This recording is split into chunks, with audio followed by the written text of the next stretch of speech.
સત્તાનું નિરૂપણ છે શ્રી મહાપ્રભુજી એમ આજ્ઞા કરે છે કે ઘણું કરીને પ્રવાહી જીવો લોકાશ્રિત હોય છે. પુષ્ટિ પ્રવાહ મર્યાદા ભેદ ગ્રંથનો જેમને અનુસંધાન હોય એ લોકો ત્યાંથી એ વાતને સમજી શકે છે કે ભગવાને પુષ્ટિ મર્યાદા અને પ્રવાહી આમ 3 પ્રકારના સ્વભાવવાળા રુચિવાળા જીવોને પ્રકટ કર્યા છે. પ્રવાહી જીવો એ છે કે જે લોકો પ્રભુથી વિમુખ હોવું એ જેમનો સ્વભાવ છે.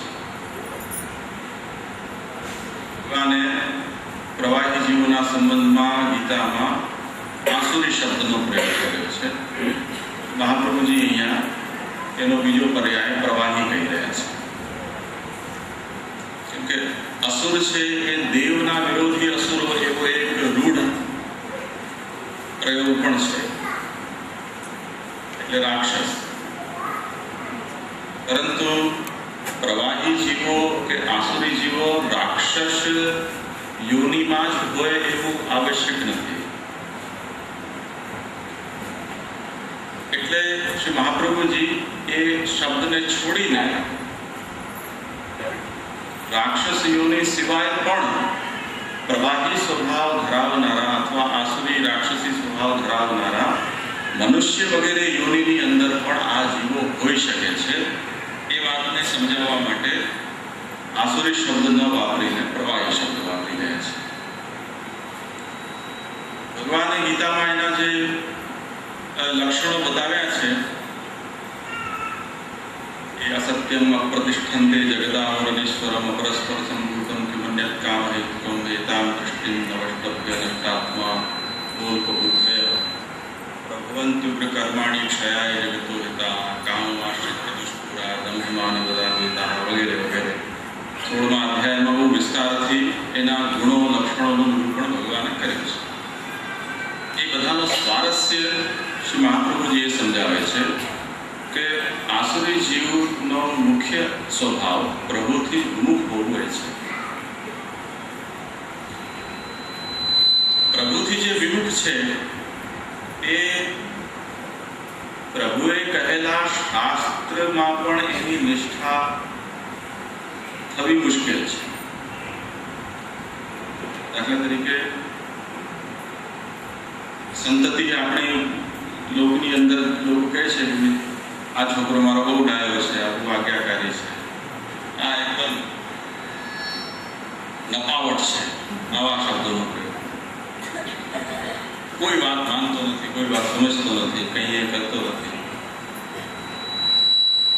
તો જે વ્યક્તિના અંદર પોતાના વડીલો પ્રત્યે આ જાતનો તિરસ્કાર કે અનાદરનો ભાવ હોય તો જે વ્યક્તિના વચનો પ્રત્યે પણ એનો દૃષ્ટિકોણ એવો જ રહેવાનો.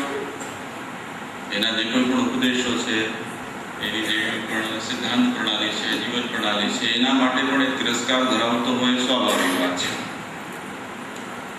એટલે આસુરી જીવો જે ભગવાનથી વિમુખ છે એ ભગવાનની આજ્ઞારૂપ શાસ્ત્રથી પણ વિમુખ હોય છે. મર્યાદા જીવનો સ્વભાવ એ છે કે જેમ એક સંતાન એવી હોય કે જેમ કહે તેમ કરે, પોતાની બુદ્ધિ ચલાવવાની નહીં. કોઈ એવા પ્રસંગોમાં પણ કે જ્યાં એક વ્યક્તિ પોતાના વિવેક બુદ્ધિનો પ્રયોગ કરીને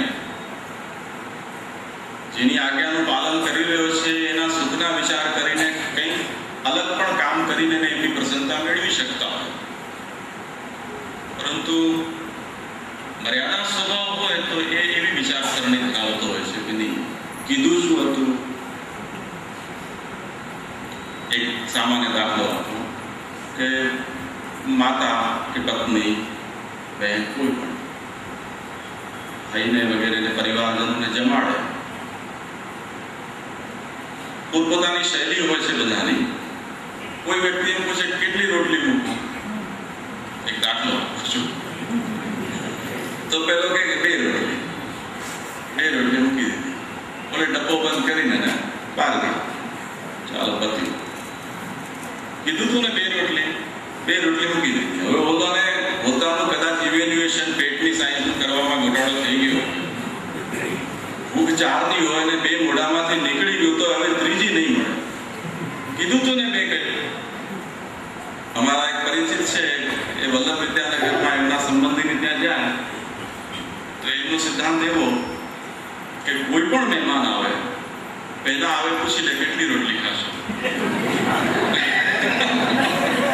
એટલી ગણીને જ બને, એમાં અડધી રોટલી પણ વધારે ન થાય અને વધારે ખાવી હોય તો મળે પણ નહીં. આવો એકદમ મર્યાદા માર્ગ, એકદમ કઠોર મર્યાદા બધી છે. તો જુઓ કે મર્યાદાનો સ્વભાવ જ આવો હોય છે.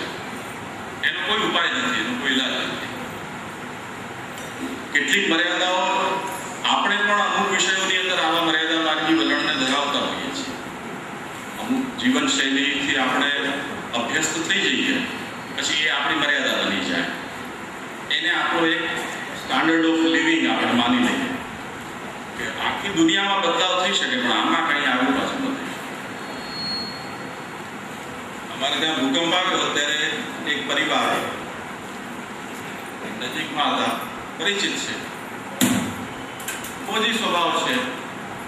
બીજા બધા વિષયોની અંદર એમને બાંધછોડ ચાલી શકે પણ ભોજનની બાબતમાં બાંધછોડ ન ચાલે.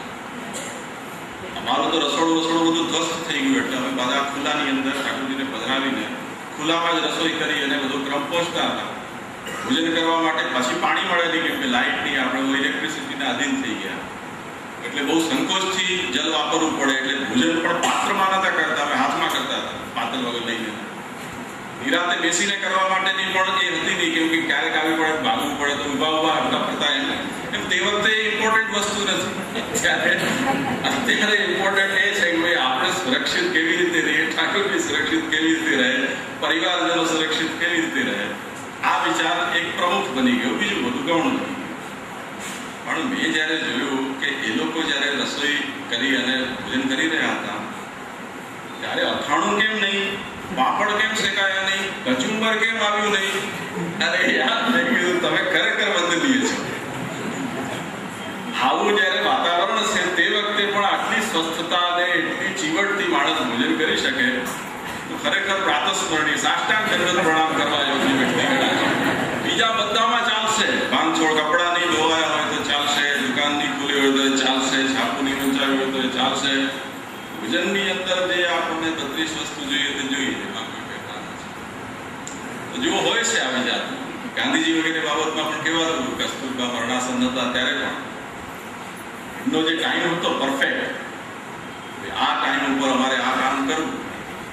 પરિવારના કહેતા હતા ભાઈ બા એકદમ અંતિમ શ્વાસ લઈ રહ્યા છે, ટાઈમ એટલે ટાઈમ, એમાં કઈ ચેન્જ ચાલે નહીં. ફરવા જવાનો ટાઈમ છે, ફરવા જવાનું છે. મોરારજી દેસાઈ માટે પણ કહેવાતું હતું કે ચૂંટણી જ્યારે લડી, જ્યારે રિઝલ્ટ આવવાનું હતું તે વખતે એમનો સુવાનો ટાઈમ, સુઈ ગયા, નસકોરા બોલતા. કોઈ નેતાના નસકોરા બોલે પોતાની ચૂંટણીનું પરિણામ આવતું હોય ત્યારે. આ મર્યાદા છે. તો કેટલાક લોકોનો એવો સ્વભાવ હોય છે કે એમાં પરિવર્તન નથી આવી શકતું. આ તો આપણા લૌકિક દૃષ્ટાંતો છે, પણ આવી જાતની કોઈક સિદ્ધાંત નિષ્ઠા એ શાસ્ત્રીય કર્મોના સંબંધમાં કે શાસ્ત્રીય આજ્ઞાના સંબંધમાં પણ ઘણા જીવોની હોય છે. એ લોકો શાસ્ત્રને જ પોતાના જીવનનો વધારવો જોઈએ. બધાને સંભળાય છે તો શાસ્ત્રીય આજ્ઞાઓને જ પોતાના જીવનનો સિદ્ધાંત બનાવીને જીવતા હોય છે. એ લોકોના મનમાં એ શાસ્ત્ર આજ્ઞાના પાલન કરવા જતા લૌકિક છૂટી જાય તો એનો અફસોસ પણ નથી હોતો. શાસ્ત્ર આજ્ઞાના પાલન કરવા પાછળ ભગવાન છૂટી જતા હોય તો પણ એનો અફસોસ નથી. યજ્ઞ પત્નીના પ્રસંગમાં આપણે જોયું છે, ભગવાન ગોચારણ માટે પધાર્યા અને બધા બ્રાહ્મણો સ્વાહા સ્વાહા કરતા. ભગવાને કીધું કે ભાઈ ભૂખ લાગી છે, ગોવાડી આવો, જાઓ ભાગી આવો ત્યાંથી, મોટો યજ્ઞ થઈ રહ્યો છે, કંઈક ને કંઈક મળી રહેશે. પણ બાળકોને એ લોકોએ રણદૂત કર્યું, એ યજ્ઞની સામગ્રી છે તમને અપાય નહીં. ભગવાન આવ્યા છે, કૃષ્ણ આવ્યા છે, એ જે હોય તે આ યજ્ઞની સામગ્રી છે, આ કોઈને અપાય નહીં. મર્યાદામાં તો એ જ વાત બતાવે છે. યજ્ઞ માટે જે સામગ્રી છે એ અન્ય ઉપયોગમાં કેવી રીતે આવી શકે? પરંતુ એ બ્રાહ્મણોની પત્નીઓ જે આ સામગ્રી તૈયાર કરી રહી હતી એ યજ્ઞની સામગ્રી લઈને આવી, તમારો જીવ અમારો અમને શું, અમે તો ભગવાન આવ્યા છે, જેને અગ્નિ દ્વારા તમે પહોંચાડવા માંગો છો એ સામે આવીને ઊભો છે અને તમે કહેશો નહીં અમે એને નહીં આપીએ તો અમે તો આમાં સ્વાહા કરશું, મર્યાદા માર્ગ તમને મુબારક, અમને તો અમારો જે યજ્ઞ પુરુષ છે એને જ જમાડવાના છે. બ્રાહ્મણોને પણ પછીથી આ રિયલાઇઝ થયું આ કંઈક કાચું કપાઈ ગયું કે જેના માટે સ્વાહા કરવાનો છે પોતે ઊભો રહ્યો અને આપણે સમજી ન શક્યા. પત્નીઓ છે એ સમજદાર હતી, એમને ખરેખર ફલ મળ્યો. એ પ્રસંગ પછી મહાપ્રભુજી એક પ્રશ્ન કરે છે કે ભાઈ એમને આવી અક્કલ આવી તો ભગવાન તો કંઈ બહુ દૂર નતા, પાછળ જઈને ભગવાનની માફી કેમ ન માંગી આવ્યા કે ભાઈ ભૂલ થઈ ગઈ જીવો બાપા, એમ કેમ ન કર્યું એમણે? મહાપ્રભુજી કહ્યું કે ભગવાનનું જે વરણ છે એ વરણ એમને પરમિશન નથી આપતું એ મર્યાદાને તોડવાના અફસોસ કરવાનો. એટલે અંદરો અંદર એ વ્યક્તિ પોતે જ આશ્વાસન પણ લઈ લે છે કે નહીં ભલે શાસ્ત્ર આજ્ઞા તો હતી ને એનું પાલન આપણે કર્યું, ભલે ભગવાન હતા. તો જુઓ કે મર્યાદા છે એ કોઈ વિશિષ્ટ સ્વભાવ છે. મર્યાદા માર્ગી જીવ છે એ લોકાશ્રિત નથી એટલો બધો, એ વેદાશ્રિત છે અથવા ધર્મ આશ્રિત છે. પુષ્ટિ માર્ગની અંદર એક શબ્દ બહુ વારંવાર વપરાય છે, ધર્મ અને ધર્મી. ધર્મી એટલે જેના ધર્મો છે તે, દાખલા તરીકે ફૂલ અને એની ગંધ કે એનો રંગ, તો રંગ ગંધ વગેરે ધર્મ છે, ગુણો છે, એ જેની અંદર રહે છે એ ધર્મી.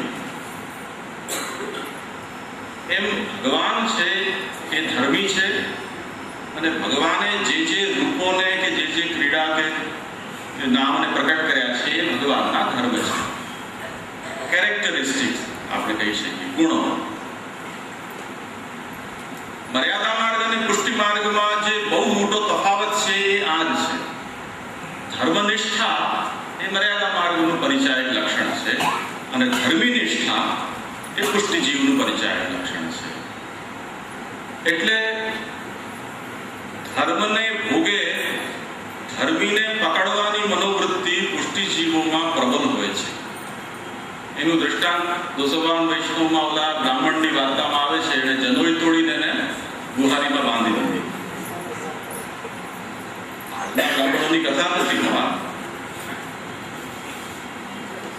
500-550 વર્ષ પહેલાનો બ્રાહ્મણ જનોઈ તોડીને અને એને ગુહારીમાં બાંધે, એનો મતલબ શું કે કોઈ સૌભાગ્યવતી સ્ત્રી પોતાનું મંગલસૂત્ર તોડીને એને વેચે. આ જેટલો બોલ્ડ નિર્ણય છે કે ખતરનાક નિર્ણય છે, એટલો જ ખતરનાક નિર્ણય બ્રાહ્મણનો. પણ ધર્મી નિષ્ઠા પ્રબલ હતી તો એના માટે ધર્મનું બલિદાન અપાઈ ગયું.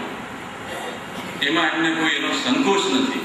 સાથે સાથે જો એ ધર્મી નિષ્ઠાને કારણે ધર્મને છોડવા જતા કંઈ પાપ લાગે તો ભગવાનને પાછી પાખડ પાલિશ કરવાની પણ ભાવના નથી કે ભગવાને પાપ જો તમારા માટે મેં કર્યું તો કંઈક કરજો, આમાં સમજી લેજો. આવી જાતની કોઈ ખોટી માખણ પાલિશ કરવાની પણ મનોવૃત્તિ નથી. ભોગવી લેશો જે હશે તે, મેં કર્યું છે હું ભોગવીશ, ભગવાનને જે કરવું હોય તે કરે. અત્યારે મને એમ લાગ્યું કે આ ભગવાનને આમાં સુખ છે એટલે મેં આ કામ કર્યું, હવે જે થવાનું થાય, મારો ધર્મ આ છે. એ જે નિષ્ઠા છે એ પુષ્ટિ જીવનું લક્ષણ છે. એટલે લોકાશ્રય પ્રવાહી જીવોમાં વધારે જોવા મળે છે, વેદાશ્રય કે ધર્માશ્રય મર્યાદા માર્ગી જીવોમાં વધુ જોવા મળે છે. મર્યાદા માર્ગનો મતલબ શું? ખૂબ વપરાય છે શબ્દ. મર્યાદા માર્ગનો મતલબ શાસ્ત્રમાં કર્મ, જ્ઞાન અને ઉપાસનાના રૂપમાં આત્મોદ્ધારના જે 3 માર્ગો બતાવવામાં આવ્યા છે એનું નામ મર્યાદા માર્ગ. આ 3 માર્ગો કોનો ઉદ્ધાર કરે છે?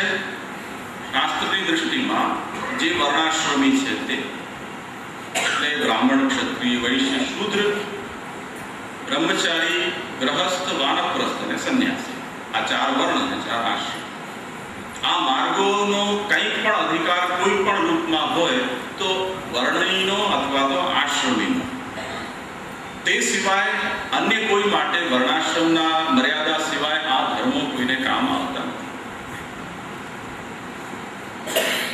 સ્પષ્ટ થયું?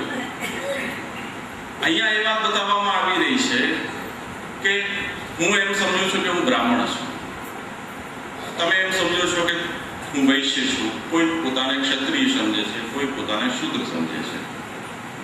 જે વર્ણમાં એ પેદા થયો છે, જે પરંપરામાં એનો વર્ણ. શાસ્ત્રે એ વર્ણને અનુલક્ષીને કંઈક કર્તવ્ય બતાવે છે. ભગવાન ગીતામાં કહે છે, ચાતુર્વર્ણે મયા સૃષ્ટમ ગુણ કર્મ વિભાગશ. મેં આ વર્ણ વ્યવસ્થા પેદા કરી છે. એ વર્ણના કંઈ ગુણો છે, એમના માટે મેં કંઈક કર્તવ્યો કે ફરજો બતાવી છે. એ આ શાસ્ત્ર છે. એ કર્તવ્યને ફરજને જે અનુસરે તો એને મોક્ષ મળે. સ્વે સ્વે કર્મણ્યભિરત સંસિદ્ધિ લભતે નરઃ. પોતપોતાના વર્ણાશ્રમ અનુસાર જે કર્મ, કર્તવ્યો, ફરજો શાસ્ત્ર બતાવે છે એને જો મનુષ્ય અનુસરે તો એ સિદ્ધિને પ્રાપ્ત કરે. આ વ્યવસ્થા છે. વ્યવસ્થાના અંતર્ગત એક માર્ગ જ્ઞાનનો બતાવ્યો, જે માર્ગ સંન્યાસનો છે. સંન્યાસ લેવાનો અધિકાર કેવલ બ્રાહ્મણનો છે. ક્ષત્રિય, વૈશ્ય, શૂદ્ર સંન્યાસ નથી લઈ શકતા. એટલે જ્ઞાન માર્ગ દ્વારા જેને મુક્તિ પ્રાપ્ત કરવી હોય એનું બ્રાહ્મણ બનવું આવશ્યક છે. એટલે શાસ્ત્ર અનેક કર્મ બતાવે છે કે જે કર્મોથી મનુષ્યના પાપ નિવૃત્ત થાય, સત્કર્મ પેદા થાય. એ સત્કર્મના ફલ સ્વરૂપ એને ફરી ફરીને મનુષ્ય દેહ પ્રાપ્ત થાય. એમાં પણ એને બ્રાહ્મણ દેહ પ્રાપ્ત થાય. બ્રાહ્મણ દેહ પ્રાપ્ત થયા પછી પણ એના ગર્ભાધાન સંસ્કારથી આરંભ કરી અને યજ્ઞોપવિત, ગ્રહસ્થાદિના, ગ્રહસ્થાશ્રમના બધા સંસ્કારો યથાવિધિ થયા કરે. વેદાદિનું અધ્યયન કરે. જે કંઈ પણ એના બ્રહ્મચર્ય આશ્રમના કર્તવ્યો છે એ કર્તવ્યોને એ પાડે. એમના જે 3 ઋણ છે, દેવ ઋણ, ઋષિ ઋણ, પિતર ઋણ છે, એ ઋણોને ચૂકતે કરે. સાંસારિક વિષયોમાં પૂર્ણ વૈરાગ્ય એને સિદ્ધ થાય. પરિવારજનો જ્યારે એને આજ્ઞા આપે, કોઈ લૌકિક ઋણ પણ આર્થિક રીતે એનું રહી ન ગયું હોય, એના ઉપર કોઈ એવો નિર્ભર વ્યક્તિ પણ ન રહી ગયો હોય કે જેનું જીવન એના ગેરહાજરીમાં શક્ય ન રહી જાય. આવી બધી પરિસ્થિતિ સર્જાય અને એ વિરક્ત હોય તો એ જ્ઞાન માર્ગમાં સંન્યાસની દીક્ષા લે. એ સંન્યાસ ધર્મનું પાલન કરતો કરતો નિસંગ થઈને વિચરે તો જો એની મુક્તિ ભગવાન ઈચ્છતા હોય તો એને મુક્તિ ફળ મળે. આ એક જ્ઞાન માર્ગ. આ મર્યાદા માર્ગ થયો. જે મર્યાદા માર્ગમાં જ્ઞાન માર્ગનો અધિકારી નથી એના માટે બીજા 2 ઓપ્શન, કર્મ માર્ગ, એ તો બધાના માટે સર્વસામાન્ય છે, અને ઉપાસના ભક્તિ. આ 2 માર્ગ શાસ્ત્ર બીજા બતાવી રહ્યો છે. ઉપાસના ભક્તિનો મતલબ એ છે કે ભગવાને ધારણ કરેલા અનેક દેવરૂપો, એ દેવરૂપોમાંથી જે મુખ્ય ઈશ્વર કોટીમાં દેવ ગણાય છે એટલે બ્રહ્મા, વિષ્ણુ અને શિવ. અન્ય છે એ દેવ છે, આ ઈશ્વર છે. પરબ્રહ્મ અલગ છે. પુરુષોત્તમ પરબ્રહ્મ એ દેવાધિદેવ છે. એની ઈચ્છાથી આ જગતનું સંચાલન કરવા માટે બ્રહ્મા, વિષ્ણુ અને શિવ, આ 3 ગુણાવતારો જેને કહેવામાં આવે છે એ પ્રકટ થાય છે. તો વિષ્ણુ અથવા શિવ જેમાં પણ જેની આસ્થા દ્રઢ હોય એને પોતાનો ઈષ્ટદેવ બનાવીને, એને પરબ્રહ્મ માનીને નિષ્કામ ભાવથી એનું મર્યાદા માર્ગી વિધિથી આરાધન કરે તો આ દેવો પણ કૃપા કરીને એને મોક્ષ આપી શકે છે. આ ઉપાસના માર્ગ થયો. આ દેવરૂપો બ્રહ્માજી છે એ મુક્તિદાયક દેવ તરીકે કે ઉપાસ્ય દેવ તરીકે નથી સ્વીકાર્ય. તે સિવાય દુર્ગા, ગણપતિ ઇત્યાદિ પુરાણ વર્ણિત જે કંઈ પણ દેવતાઓ છે એ દેવોની અંદર પણ જો કોઈની આસ્થા દ્રઢ હોય અને એનું એ આજીવન નિષ્કામ ભાવથી ભજન કરે મર્યાદા માર્ગી વિધિથી, તો એ દેવતાઓના લોકમાં એને સ્થાન મળે, આ જાતની મુક્તિ પણ એમને પ્રાપ્ત થાય છે. એક આ પણ મોક્ષ માર્ગ છે, દેવતાઓના આશ્રયથી પ્રાપ્ત થતી મુક્તિ, આશ્રય અથવા ભક્તિથી.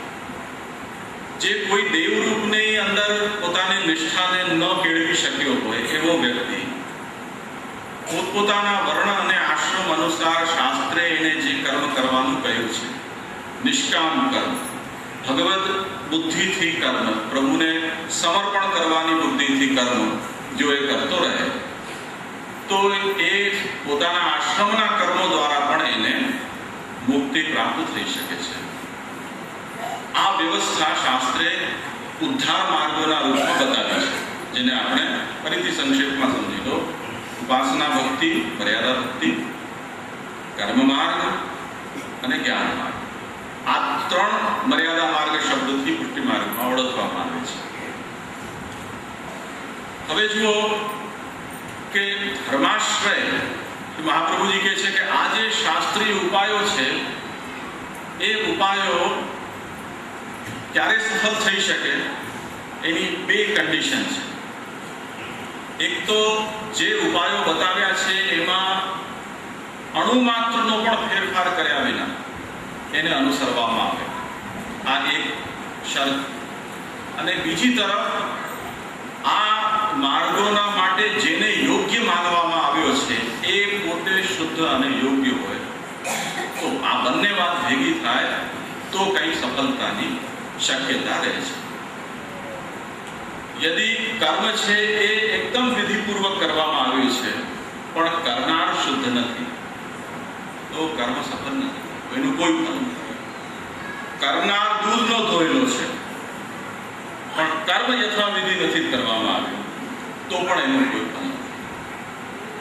કોઈ વ્યક્તિ એમ કે ભાઈ આટલી મહેનત કરે માણસ, થોડી દયાભાવ તો રાખતા હશે ને દેવતાઓ, કાંઈક તો વિચારતા હશે. એ બધી વાતો પુષ્ટિ માર્ગની અહીંયા નહીં લાવો.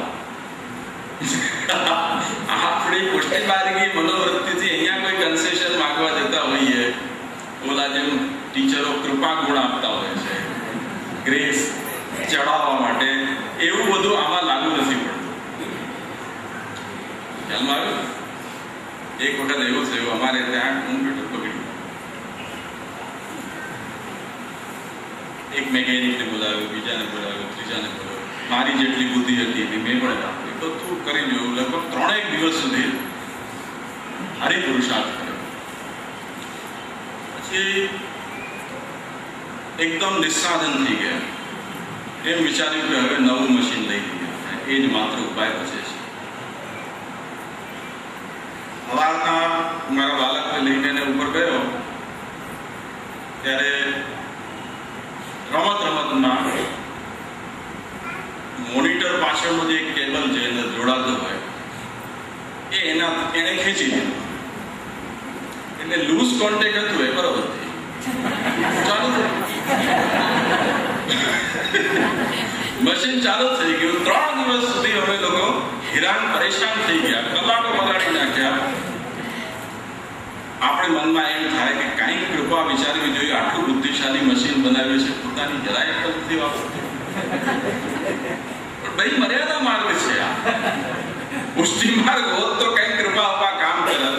તમે માર્ગ મર્યાદાનો પકડીને પછી ત્યાં પુષ્ટિની અપેક્ષા રાખી રહ્યા છો, તમે ખોટી લાઈન પર ચડી ગયા. આજે અમે મોટર સર્વિસ આપવા માટે વાહન ગયા, 18 મહિનાની અંદર 4 સર્વિસ કરાવી લેવાની નિયમ છે. એના ઉપર 1 મહિનો વધારે થઈ ગયો. એટલે ઓલાને કીધું, હાથ જોડ્યા કે ભાઈ એક જ મહિનાનો સવાલ છે, કઈ વધારે ટાઈમ વીતી ગયો તો ઠીક, થોડું ખોટું પણ બોલ્યા તો બહાર નીકળી ગયા હતા એટલે ટાઈમ નતો મળ્યો કરાવવાનો. આવું બધું જ કીમે અજમાવ્યા. ઓલો કે અમારો તો મર્યાદા માર્ગ છે, 1 મહિનો શું 1 દિવસ હોય તો ના હાલે. કેમ કે અમે જે તારીખ એન્ટર કરીએ એ ટાટા મોટર છે એની કંપનીના રજિસ્ટરની અંદર આવી જાય, એમાં બધી જ ખબર પડી જાય કે કઈ છેલ્લી સર્વિસ થઈ, કઈ થઈને એમાં કેટલા મહિનામાં ફેર પડે. આ મર્યાદા માર્ગ છે, આમાં કંઈ ચાલે નહીં. તમને જે કંઈ પણ એના રૂપિયા છે ભરવા જ પડશે, મફતમાં નહીં થાય. મર્યાદા માર્ગ આવો જ છે, એમાં કોઈ કૃપા ચાલતી નથી. એમાં હવે રાજકોટમાં કોઈક એવો વૈષ્ણવ મેકેનિક મળી જાય ને કૃપા કરી દે, મફતિયા કરી દે તો એક બીજી વાત છે. પણ એ પાછો ગેરંટી ના આપે આગળ. કંપનીની સર્ટિફાઈડ સર્વિસ હોય તો અમુક પાર્ટ્સમાં જે ગેરંટી વાળો લાભ મળતો હોય કદાચ મળી જાય. તો તમે જુઓ કે મર્યાદા માર્ગ કંઈક આવો જ છે. એમાં આવું બધું ટેબલના અંદર કંઈ ચાલતું નથી, ટેબલના નીચે કોઈ વ્યવહાર થતો નથી, બધું ઉપર ઉપર ચોખ્ખે ચોખ્ખું થાય છે. તો શ્રી મહાપ્રભુજી એમ આજ્ઞા કરે છે કે એકદમ વિધિપૂર્વક કર્મ થયું હોય અને જેને કરવાનું છે એ પોતે પણ શાસ્ત્રની દૃષ્ટિમાં શુદ્ધ હોય તો જ આ વસ્તુ શક્ય બને. મહાપ્રભુજી હવે વાત બતાવી રહ્યા છે કે સૌથી મોટી મોકાણ એ છે કે જે આ બે કન્ડિશન છે, ગણતરીના હિસાબે બહુ ઓછી સંખ્યા છે, પણ આ બે પૂરેપૂરી ફેલ છે. કેમ કે ન તો વર્ણ રહ્યા છે, ન આશ્રમ રહ્યા છે, ન માર્ગોનું સ્વરૂપ કે એનું શુદ્ધ સ્વરૂપ રહી ગયું છે. તમે જે કર્મનો આશ્રય લઈને તમારો ઉદ્ધારની ભ્રમણા રાખી રહ્યા છો એની સ્થિતિ એ જાતની છે કે તમને કોઈ ફલ આપી શકે એમ નથી. કેમ કે તમે બધું કર્યા પછી પણ એની સામે જશો ત્યારે એમ કહેશે કે ભાઈ બધું બરોબર હતું પણ તમે બરોબર નથી. કારણ શું કે ન વર્ણ રહ્યા ન આશ્રમ રહ્યા. આપણે એમ કહીશું ભાઈ હું મારા મા બાપ બ્રાહ્મણ હતા, હું એમના પેટમાંથી પેદા થયો, હું બ્રાહ્મણ છું, કેમ અશુદ્ધ છું? શ્રી મહાપ્રભુજી કહે છે કે ભાઈ મા બાપ બ્રાહ્મણ હતા એટલે કઈ દીકરો બ્રાહ્મણ નથી થતો. કાલે મેં તમને એક વચન કહ્યું હતું કે આજે સવારમાં કીધું છે, જન્મના જાયતે શૂદ્ર સંસ્કારાત દ્વિજ ઉચ્યતે. જે જન્મ થાય છે, જે વ્યક્તિ પેદા થાય છે એ શૂદ્ર જ પેદા થાય છે. બ્રાહ્મણ, ક્ષત્રિય કે વૈશ્ય તો એ સંસ્કારથી બને છે. એ સંસ્કાર કયા? ગર્ભાધાન એટલે બાળક હજી પેદા પણ નથી થયું પેટમાં, એના પહેલાથી પ્રથમ સંસ્કાર થાય છે. તે સંસ્કાર ચાલતા ચાલતા જાતકર્મ, નામકરણ, ચૂડાકરણ, આ તે ફલાણું ઢીકણું કરતા યજ્ઞોપવિત સંસ્કાર જે વખતે થાય ત્યારે એના અંદર તે વર્ણના દેવતાનું આધાન થાય છે. ત્યારે એ બ્રાહ્મણ, ક્ષત્રિય કે વૈશ્ય બને છે. જ્યાં સુધી એ યજ્ઞોપવિત સંસ્કાર નથી થયો ત્યાં સુધી એને કોઈ કર્મનો અધિકાર નથી. એ પોતાના સંકલ્પથી ન દાન કરી શકે, ન તીર્થ કરી શકે, ન તપ કરી શકે, ન મંત્ર જપ કરી શકે. કેમ કે જ્યારે પણ સંકલ્પ કરે ત્યારે સંકલ્પની અંદર ઓલો પાસવર્ડ નાખવાનો હોય ને એવું થાય. સંકલ્પ આવે તે વખતે બોલે કે ભાઈ કોણ, કયું ગોત્ર, કયા પ્રવર, કયું વર્ણ,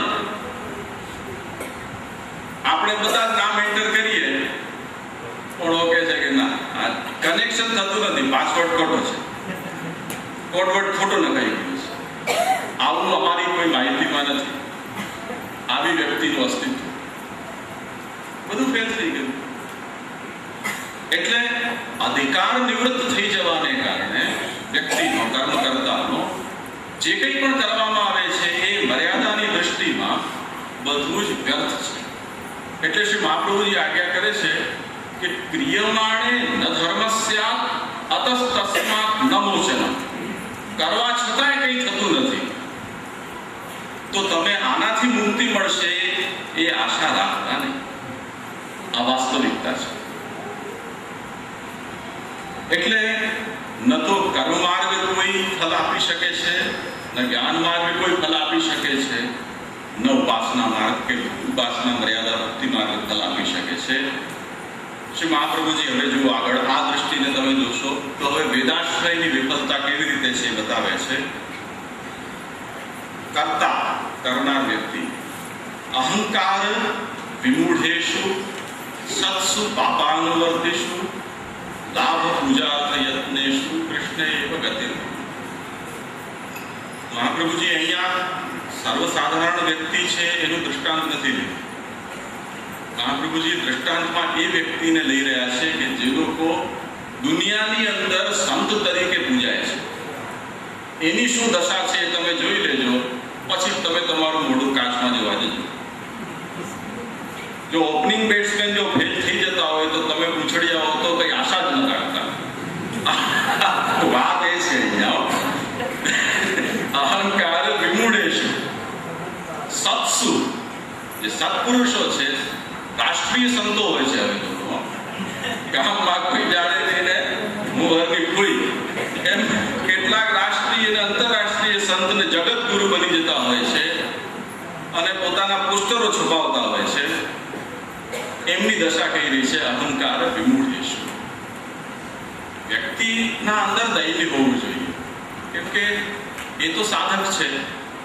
સાધકમાં જો દૈન્ય ન રહે તો સાધનાનું ફલ મળે નહીં. જે ક્ષણે પોતાના અંદર કંઈક સામર્થ્યનો અહંકાર થયો નહીં, તે કર્યા ધર્યા ઉપર પોતરું કરી જાય. ધર્મક્ષરથી કીર્તનાથ કહેવાય છે. આપણે કોઈ પણ ધર્મ કાર્ય કરીએ, એને કોઈ એક વ્યક્તિને કાનમાં જઈને કીધું કે આજે આવ્યો તને આટલું દાન આપ્યું, પત્યું, ગયું. આપ્યો તો સારું કર્યું, કેમ કે તમે એ જ લાગના છો, નીકળવું જ જોઈએ. તમારા પાસે કડાવી પણ આવા જ ન કોઈ શકે. ચાંદ તાળી વગાડીને ઉપકરણા પહેરાવીને ચાલો ઓઢાવીને, એ તો સારી વાત છે, ગયું તે. તમને કશું મળ્યું નહીં, કેમ કે જે ક્ષણે એની પ્રસિદ્ધિ થઈ તે જ ક્ષણે ધાર્મિક દ્રષ્ટિએ એનું ફલ ખતમ. ધર્મક્ષરથી કીર્તના. જે ધર્મ કાર્ય છે એના ઢોલ પીટ્યા નહીં કે પત્યું. તો અહીં એ વાત સમજો કે અહંકાર વિમૂઢેષુ સત્સુ. જે સત્પુરુષો છે એ અહંકારમાં છે. આપણે એને આપણા સ્તર સુધી પણ લઈ જઈ શકીએ. એક દાખલો આપું તમને કે લોકો પૂછવા આવતા હોય છે કે આપણે કેટલા દિવસનું સૂતક પાડવું કે પીંડું પાડવું. ત્યારે કેટલા દિવસનો નિર્ણય કેવી રીતે થાય કે તમે કયા વર્ણના છો એ નક્કી થાય. પ્રાય લોકોને વર્ણ ખબર નથી હોતી. કોઈ એમ કે હું પટેલ છું, કોઈ એમ કે હું સોની છું, કોઈ એમ કે હું શાહ છું, કોઈ એમ કે પરીખ છું. આ તો જાતિ છે, વર્ણ બીજી વસ્તુ છે. પણ આપણે સમજી શકીએ કે ભાઈ પટેલ કયું તો શૂદ્ર છે, કે પરીખ કયા તો વૈશ્ય થયા, કે લોહાણા કે ભાટિયા કયા તો ક્ષત્રિય થયા, કે દવે શુક્લ કયા તો બ્રાહ્મણ થયા. શાસ્ત્રમાં એ અનુસાર જે વ્યવસ્થા બતાવી હોય તે અનુસાર આપણે એમને દિવસનો નિર્ણય કહીએ કે ભાઈ શૂદ્ર હોય તો 30 દિવસ, વૈશ્ય હોય તો 16 રાત્રિ અને 12 રાત્રિ, બ્રાહ્મણ હોય તો 10 રાત્રિ વગેરે. હવે આપણે જે વખતે આપણને કોઈ પણ એક વર્ણનો માની રહ્યા છીએ, ત્યારે શાસ્ત્રની દૃષ્ટિમાં વર્ણની પરિભાષા બહુ નિશ્ચિત છે કે બ્રાહ્મણ એટલે શું? કે જેનો બ્રાહ્મણ માતા પિતાનાથી જન્મ થયો હોય અને જાતકર્મ સંસ્કારથી કરીને યજ્ઞોપવિત સંસ્કાર એના વિધિપૂર્વક થયા હોય. સંસ્કાર જ માત્ર થયા હોય, પરંતુ એ સંસ્કારને જાળવવા માટે આવશ્યક કર્મ જો એ ન કરતો હોય તો પણ એ બ્રાહ્મણ નથી. એટલે સંસ્કારની સાથે એ સંસ્કારને ટકાવી રાખવા માટે, સંસ્કારનો મતલબ દેવતાઓનો પ્રવેશ, બ્રાહ્મણ નામના દેવનો આ દેહની અંદર પ્રવેશ થવો એનું નામ સંસ્કાર. એ દેવને અંદર રહેવા લાયક પવિત્રતા અને કર્મ એ કરી રહ્યો છે કે કેમ?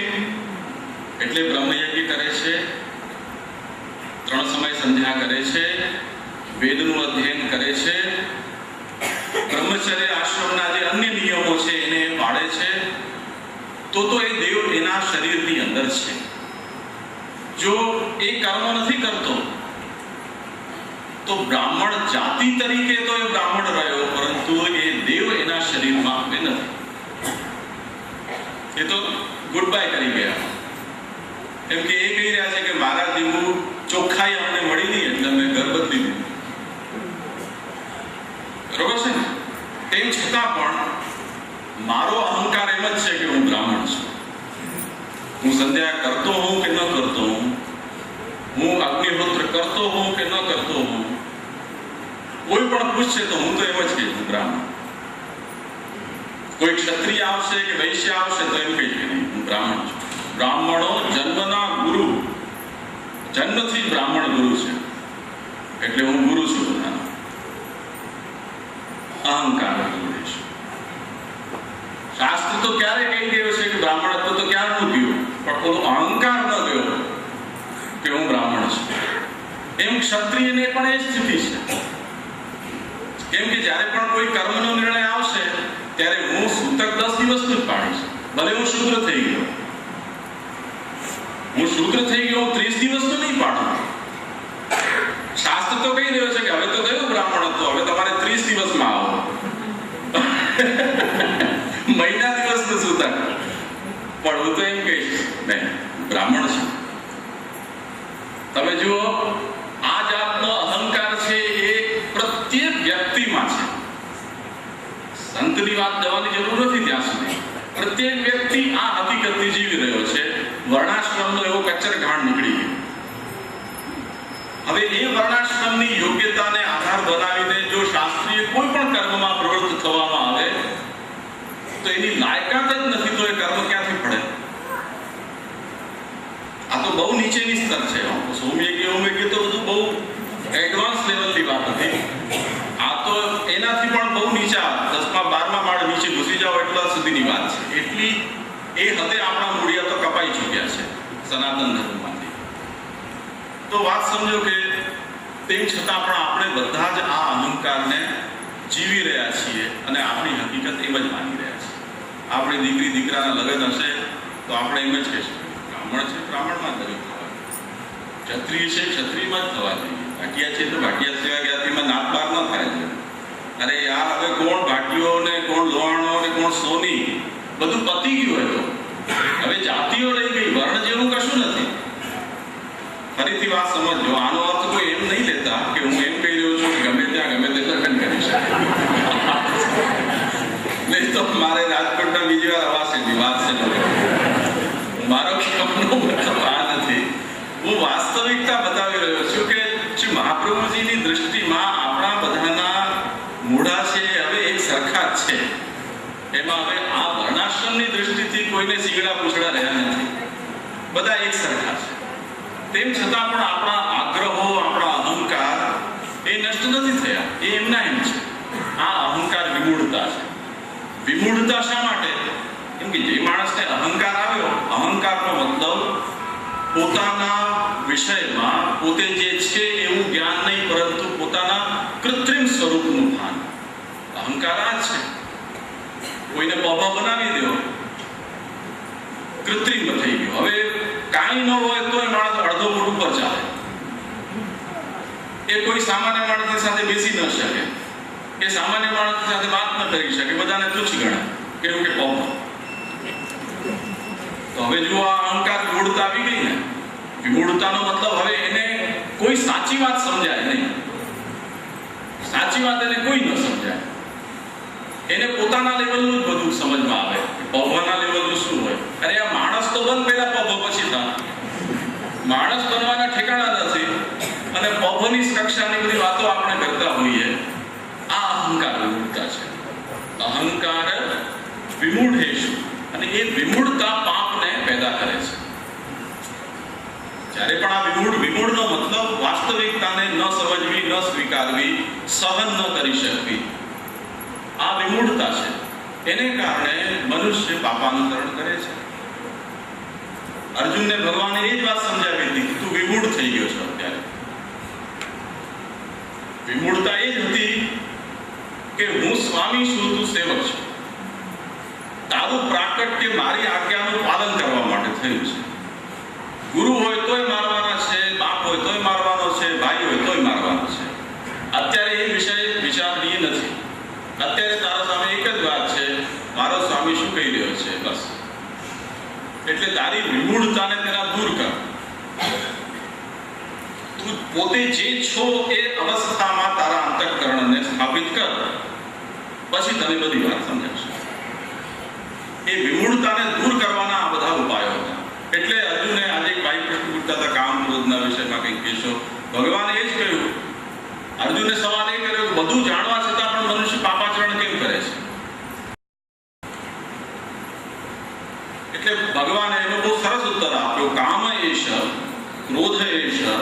રજોગુણ સમુદ્ભવ મહાશનો મહાપાપમાં વિધ્યેનમ યહ વૈરિણા. આ એવી આગ છે, એને તું વૈરી રૂપ જાણ. કામ અને ક્રોધ છે, એને કારણે મનુષ્ય નથી સમજી શકતો કોઈ વાત. એને કારણે એના ઉપર એક એવું આવરણ આવી જાય છે. એ આવરણ છે, ન તો એને કોઈ ઓળખી શકે છે, ન એ કોઈ વસ્તુને બીજાને સાચા સ્વરૂપમાં સમજી શકે છે. તો વાત સમજો કે અહીંયા જે કર્તાની અશુદ્ધિ છે, એ અશુદ્ધિનો મતલબ શું? કે પોતાના સ્વરૂપથી અપરિચિત થાય છે, અપરિચિત બની જાય છે, અને પોતે જે નથી એનું આવરણ ઓઢીને ફરી રહ્યો છે. પોતે જે નથી એ સ્ટેટસથી પોતાના કર્તવ્યોનો વિચાર કરી રહ્યો છે. એને કારણે પાપાચરણ થાય છે. અત્યારે થોડા સમય પહેલા આપણે સોમયજ્ઞ વગેરેના વિષયમાં આજ તો વિચાર કર્યો કે જે વ્યક્તિની જે પાત્રતા નથી કરવાની, એને જો આપણે કરવા માટે પ્રવૃત્ત થઈએ તો ધર્માચરણ ઓછું થાય અને પાપાચરણ વધારે થાય.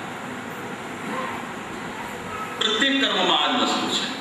એટલે શાસ્ત્ર પ્રાયશ્ચિત બતાવે છે ડગલે ને પગલે કે ભાઈ તમે માણસ તો એવો છે કે માણસ માત્ર ભૂલને પાત્ર. તો શાસ્ત્ર કહે છે એમાં અમને સ્વીકારવામાં જરાય વાંધો નથી. જેટલી ભૂલ કરો એ બધાના પ્રાયશ્ચિત પણ કરતા જાય. જો એ તમે કરતા રહેશો તો આગળ કર્મ કરવા માટે તમે લાયક છો. પણ જો તમે પાપ કરતા જઈ રહ્યા છો અને પાછું પ્રાયશ્ચિત પણ નથી કરતા, તો સવાયા પાપમાં તમે ફસાશો.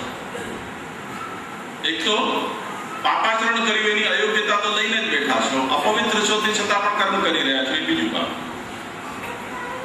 તો વાત સમજો કે અહંકાર વિમૂઢેષુ સત્સુ પાપાનુવર્તિષુ લાભ પૂજાર્થ યત્નેષુ. હવે માણસ એટલો જ વિચારે છે કે આ શેનાથી મળે અને પ્રતિષ્ઠા શેનાથી મળે. ધર્માચરણ જે કરી પણ રહ્યા છે એનો પણ દ્રષ્ટિકોણ આર્થિક લાભ અને પ્રતિષ્ઠા લાભ આ મેળવવો છે. તે સિવાય વસ્તુતઃ ધર્માચરણ ધર્મ બુદ્ધિથી કરનારા તો દીવો લઈને શોધવા જવા પડે. દીવો લઈને શોધવા જવા પડે તો કદાચ મળે તે મળે. શ્રી મહાપ્રભુજી કહી રહ્યા છે, આ હું નથી કહેતો. લાભ પૂજાર્થ યત્નેષુ કૃષ્ણે ગતિ. એટલે કોઈ સમર્થ વ્યક્તિ કરતા છે, એના મોહમાં જ પડીને કોઈ વ્યક્તિ ભગવદાશ્રય છોડીને કોઈ ચમત્કારિક લાભની આશા રાખતો હોય તો શ્રી મહાપ્રભુજી કહે છે કે એ બ્રહ્મા નહીં રહેતા. એ બ્રહ્મા રહેશો તો વિફલ થશો. એટલે પ્રભુના ચરણારવિંદનો આશ્રય કરો. પ્રભુનું ચરણારવિંદ આવો દગો તમને નહીં આપે. તમે કદાચ રોકેટની જેમ એકદમ તમે ઉપર નહીં જાઓ, ધીમે ધીમે જશો જ્યારે તમારું નક્કી થયું હશે ત્યારે. પણ અધપતન તમારું નહીં થવા દે. અને અન્ય કોઈ સત્પુરુષ તથાકથિત સત્પુરુષનો આશ્રય લઈને બેસતો તો એ આખરે માણસ છે, માણસ જ છે. એ ક્યારે ભગવાન થશે? એ માણસ તમને ક્યારે લઈ ડૂબશે? ઘણી વખતે એવું થાય છે કે માણસને પોતાને પણ ખબર નથી હોતી. હવે દરેક વખતે કોઈ દુરાશય કે પ્લાનિંગ કરીને કોઈ અપરાધ કરતો હોય છે એવું નથી હોતું.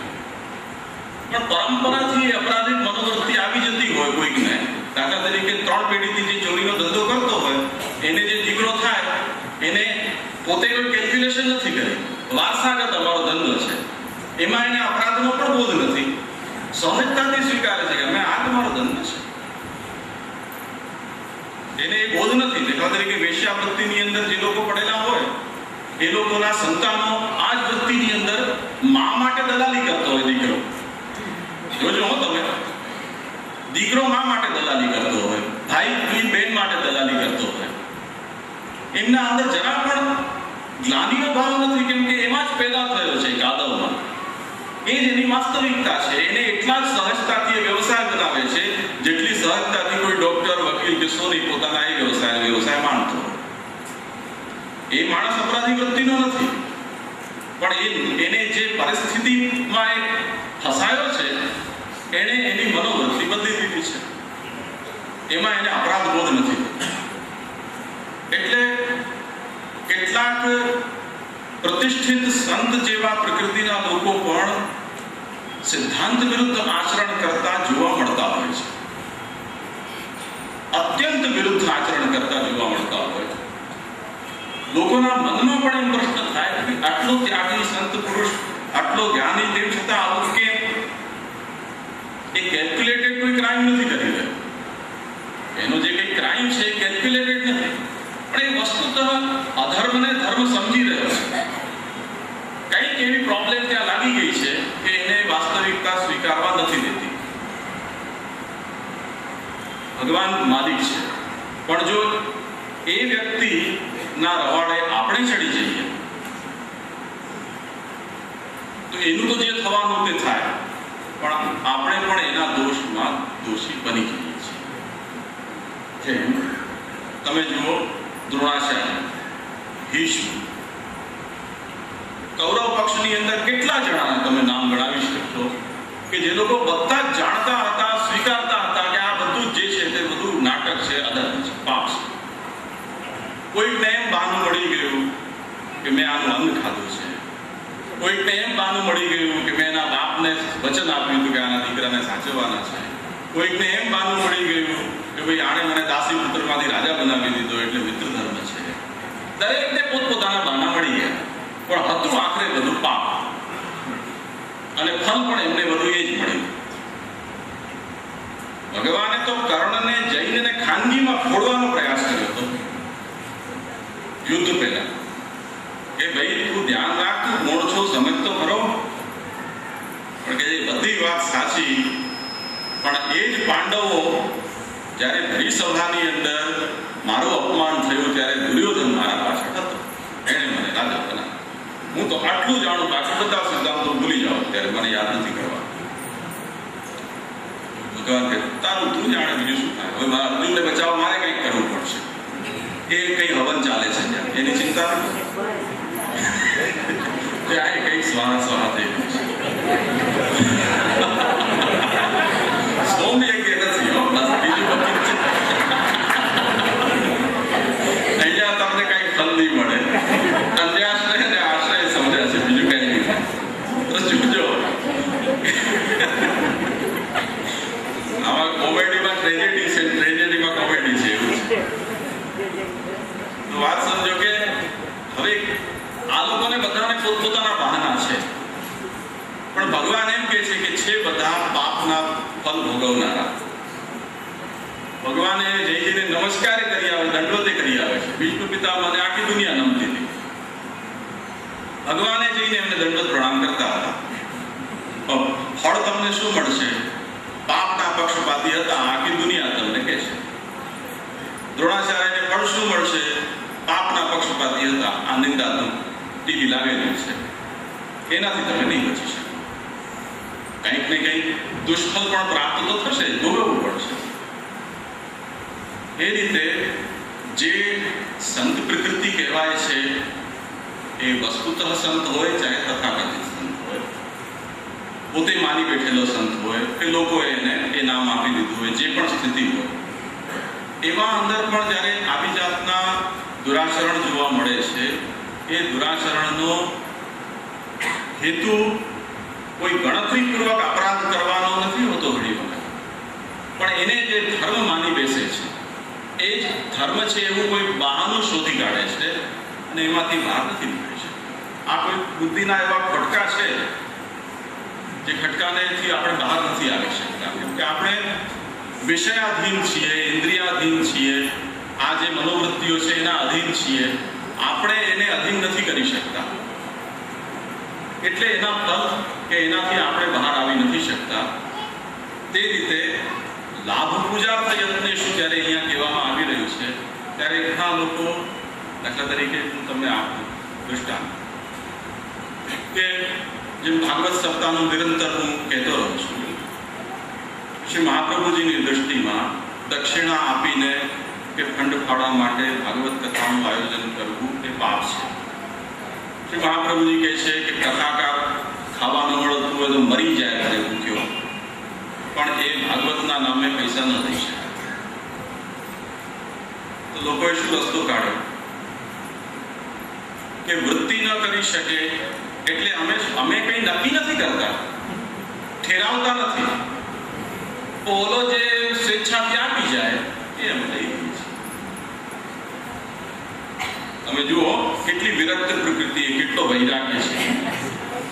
લોકો સામે ચાલીને આપી જાય છે, અમે કંઈ નક્કી નથી કરાવતા. મહાપ્રભુજી કહે છે પાપ છે, ભગવાનને વેચો છો, ભગવત કથાને વેચો છો. પણ આપણને બહાનું મળી ગયું કે મેં આજીવિકા ન કરી, મેં એને આજીવિકા ન બનાવી. બીજો માણસ છે, એને એક બહાનું મળે છે કે ન તો હું મારા માટે કરું છું, ન હું તમારા માટે કરું છું, તો પરોપકાર માટે કરું છું. આનો જે ફંડફાળો થશે એનાથી હું ઢોરવાળો ખોલીશ. મારો કઈ સ્વાર્થ નથી, મને એમાંથી ટકોય નથી જોઈતો. તમે કહેશો તો હું મારો ફાળો નોંધાવીશ એમ કરી પોતે રસોઈ ખવડાવી લે. મહાપ્રભુજી કહે છે કે સુખદેવજીએ કે વ્યાસજીએ ભાગવત ઢોરવાળા ખોલવા માટે નથી બનાવી. ભાગવત શા માટે પ્રકટ થઈ હતી એ તમે ભાગવતમાં વાંચી. વ્યાસજીને અજંપો રહેતો હતો કે આટલો શાસ્ત્રનું રચના કરી, ભગવાનના આટલા બધા વિભૂતિ રૂપોનું મેં ગુણગાન ગાયું, તો મનમાં શાંતિ નથી મળી રહી. ત્યારે નારદજીએ કહ્યું ભાઈ તમે બધું કર્યું પણ ભગવાનને ભૂલી ગયા. એટલે જે દિવસે તમે જેના જેના વિભૂતિ રૂપો છે એ દરેકનું ગુણગાન ગાયું, એ જેણે ધારણ કર્યા છે ભગવાનના ગુણ ગાશો, તે દિવસે તમારું અજીર્ણ શાંત થશે. એટલે વ્યાસજી ભાગવત પ્રકટ કરી અને ભગવાનની એ લીલાઓને ગાઈ. એ ભાગવતની મહાપ્રભુજીની વાત એક તરફ છોડી દો. ભાગવતનું મહાત્મ્ય જે પદ્મ પુરાણ, સ્કંદ પુરાણ ગાઈ રહ્યું છે, એ પોતે મહાત્મ્યમાં એમ કહી રહ્યો છે કે કારિતા કણલોભેન કથા સારસ તતો ગતા. આ બ્રાહ્મણોએ પોતાના પેટીયું રડવા માટે જ્યારથી કથા કરવાનું શરૂ કર્યું, ત્યારથી કથાનું તત્વ નીકળી ગયું. હવે ફોતરા તમે ખાઈ રહ્યા છો, તત્વ નીકળી ગયું છે. કેમ કે જે માણસ પોતે આ તત્વને સમજતો હોય, એ કમસે કમ એને ધંધો તો ન બનાવે. સમજી ગયા પછી જો ધંધો કરતો હોય તો બંધ કરે, જેમ પદ્મનાભદાસજીએ કરી. વાર્તામાં અઢળક પ્રસંગો મળે છે. પરંતુ અહંકાર વિમૂઢેશુ સત્સુ પાપાનુવર્તિશુ લાભ પૂજા થયત્નેશુ. બહાના મળી રહે છે, હું મારા માટે નથી કરતો તો આના માટે કરું છું. કોઈ હોસ્પિટલ માટે કરે, કોઈ વૈષ્ણવ પરિષદ છે તો હોલ બનાવવા માટે કરે, કોઈ પોતાની નવી દુકાન ખોલવી હોય તો એના ફંડ માટે કરે. એમ અનેક અનેક હેતુઓથી માણસ કરતો, બહાના એને મળી રહે છે. શ્રી મહાપ્રભુજી એમ કહી રહ્યા છે કે આ વસ્તુથી બચો. કૃષ્ણને પકડો, એ તમને દગો નહીં આપે.